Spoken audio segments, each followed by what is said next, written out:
የ6 ወር እርጉዝ ሳለሁ በመኪና እየሄድኩ እያለ የሆነ ግጭት ድምጽ ከእንቅልፍ ያነቃኝ። ሁሉም ነገር ጥቁር ሆኖ ይታየኝ ጀመረ። በሶስተኛው ቀን ሆስፒታል ውስጥ ተኝቼ ራሴን አገኘሁት። ስነቃም ባለቤቴ ካጠገቤ ተቀምጦ እያለቀሰ አገኘሁት። ፊቱም ቆሳስሎ እጄን እያሻሻኝ ነበረ። አንድ ሰካራም ቀይ መብራቱን አልፎ አንቺ በተቀመጥሽበት በኩል ገጨሽ፣ ልጃችን ማትረፍ አልቻሉም፣ ልብሽም ከፍተኛ ጉዳት ስለደረሰበት ቀዶ ጥገና ያስፈልግሻል፣ ለዛም ወላጆቼ ጠበቃ ቀጥረዋል አለ። ከዛም የልብ ህመም እየተባባሰ ሄዶ ከኪችን ወደ ሳሎን እንኳን ለመውጣት አይኔን ጥቁር ያለብሰኝ ጀመረ።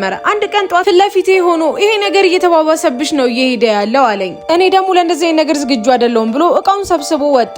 እኔም ልቤ ውስጥ የሆነ ነገር ተሰማኝ፣ ከልብ ህመሜ በተጨማሪ ልቤ ሲሰበር። ከዛም ቅርቤ የነበረው አንድ ነርስ ብቻ ነበር ሁሌ የሚከታተለኝ። እሱም ከስራ ሰዓት በኋላ ቤቴ እየመጣ በጣም ተግባባን። ሁሉንም ነገር አጫውተዋለሁ። በዛ መሃል ግን የፖሊስ ሪፖርቱን በፍጹም አይቼው አላቅም ነበረ። ምክንያቱም ለ2 ዓመት ያህል ልብ ፍለጋ ስንከራተት ነበረ። በስተመጨረሻም ሰርጀሪውን ካረኩ በኋላ ሙሉ ለሙሉ ዳንኩኝ። እኔና ነርሱም ተጫጨን።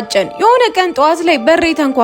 በሩንም ስከፍተው የቀድሞ ባለቤቴ ነበረ። አሁን ደህና ትመስያለሽ፣ ሌላ እድል ስጭኝ አለኝ። ባይሆን ከዚህ በኋላ መኪና የምትነጂው አንቺ ነሽ፣ አደጋ እንዳታደርሽ አለኝ። የሰከረ ሰው ነው የገጨሽ አላልከኝም ነበር አልኩት። እሱም ለአንቺ ደህንነት ስል ነው አለኝ። ፊቱ ላይ በሩን ዘጋሁበት። ቤቴም ገብቼ ማሰብ ጀመርኩ ለምን እንደዚህ አለኝ ብዬ። በንጋታውም ገጨሽ የተባለ ሰው ቤት አፈላልጌ ሄድኩኝ። ስከፍተውን በሩን አንድ ሴት በዊልቸር መጣች። እኔም ስላደገው ልጠይቅሽ ፈልጌ ነበር አልኳት። እሷም ወደ ውስጥ ግቢና ተቀምጠን እናወራለን አለችኝ። ቁጭ አልኩኝ። የሆነ ወረቀት ከጠረጴዛው ስባ መጣችልኝ። እሷም ባለቤትሽ ሰክሮ መጥቶ ገጨኝ መብራቱን አልፎ አለችኝ። አባቱም ስላደጋው እንዳላወራ $200 የአሜሪካ ዶላር ሰጠኝና እዚህ ላይ ፈረምኩኝ አለች። ያመጣችውን ወረቀት ስመለከት መጨረሻ ላይ የቀድሞ ባለቤቴ ፊርማ እንደሆነ ተመለከትኩኝ። ሁሉንም ነገር ለፖሊስ ተናገርኩኝ። የቀድሞ ባለቤቴና አባቱ ታሰሩ። 8 ዓመትም ተፈረደባቸው። ከዛ በኋላ እኔና ነርሱ ተጋባን። ፊት ለፊታችንም ያቺ ሴት ነበረች።